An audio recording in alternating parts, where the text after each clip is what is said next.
Our next round is called Headliners. Here's a picture of centre court at Wimbledon. But what does R.B.W.F stand for? Is it really boring watch football? Regular bunch of white folk. Is it? Russin' bussin' winner Federer.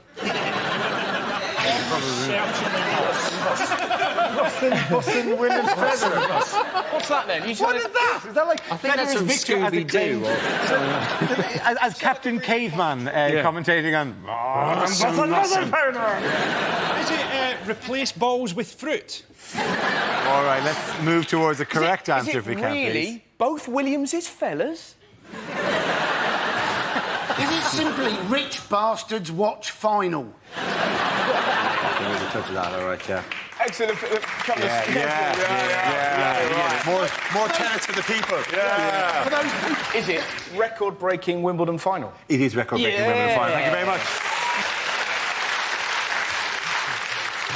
You'll watch this. We're excited. Do you know the most amazing thing about the final? Tim Henman commentating on the final. What does he know about it?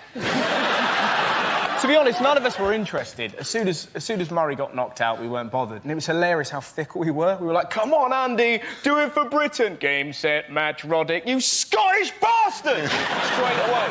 Andy Murray, I think, is, like we've got to admit, he's a brilliant British number one. Yes. We're not taking anything away from him, but let's not forget the British number two is actually Adrian Chiles. And the number three is just the concept of disappointment.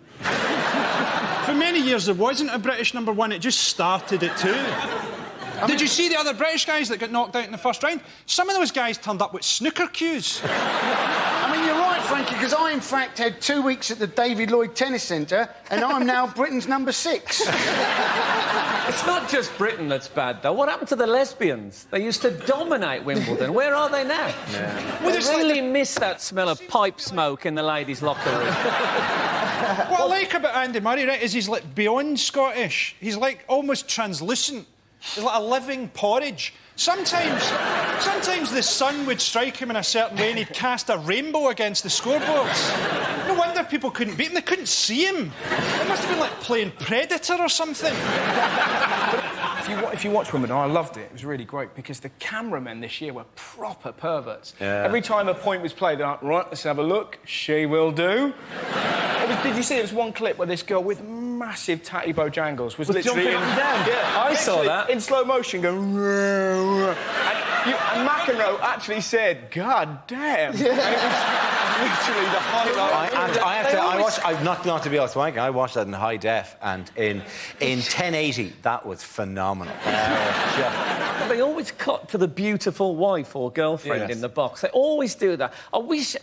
Now, looking back, I'd really tried at tennis and got to this level, and then I'd have gone out with the fattest pig I could have found and sat her up there until they said, oh, Skinner playing really well, and there's his, oh, my God. Looks like he's given her a few backhanders.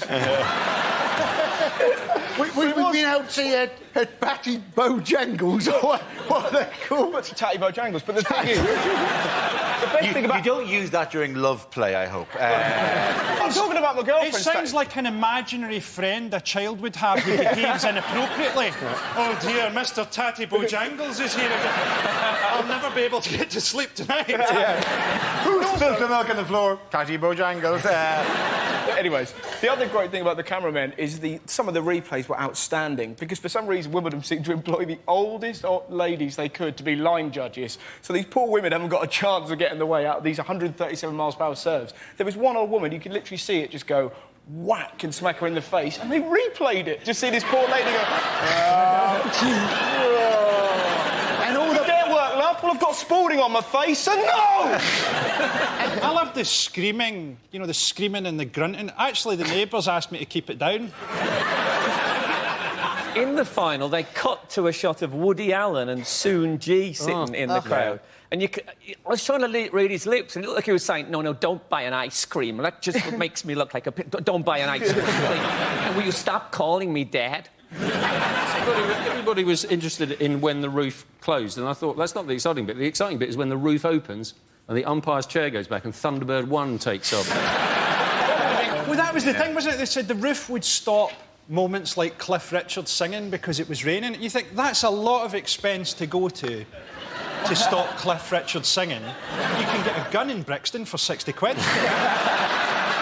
What I love about Wimbledon in general, it's the only sport that has its own fruit. You know, strawberries. Imagine doing that at Millwall. Lovely game. Guava?